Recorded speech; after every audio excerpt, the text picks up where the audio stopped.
So at Bupa, we're starting to have more and more open conversations about mental health. And Mark, I was reflecting actually about the conversation that we had the night before the Bupa Global conference, where we were debating and umming and ahhing really about whether we would or wouldn't share our personal stories. Yeah, I remember exactly where we were on that, and I'd certainly done a bit of agonising myself before even mentioning it to you.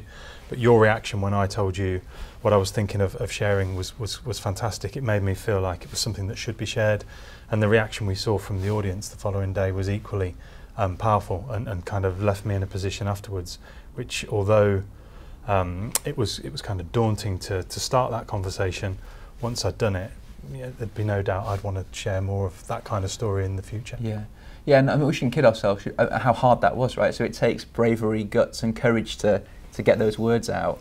But as you say, the response we got was so warm, and I think it just shows that if you start to have conversations, it opens up other conversations, and in a way, everyone's got a story to tell. Yeah, that's one of the things I've learned through this, is just by volunteering that story, which I didn't probably even think really was much of a mental health story in the first place. You realise pretty much everybody has got some kind of story, whether it's for themselves or certainly their immediate family or their friends.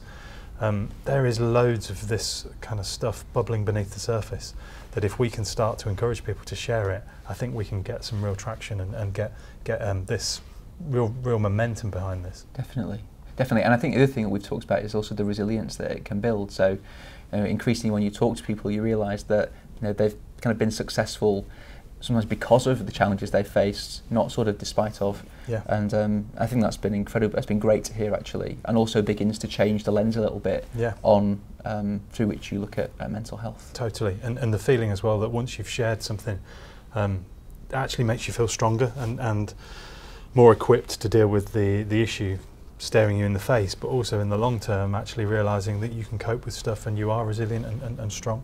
Yeah, totally. And I think when you see leaders like yourself do it also, it kind of gives people permission to have that conversation. Yeah. So I suppose what I guess I wanted to say was, we've just shared our own experience of doing this, but hopefully it's given you a little bit of inspiration or the courage to go and open up some of your own conversations about mental health.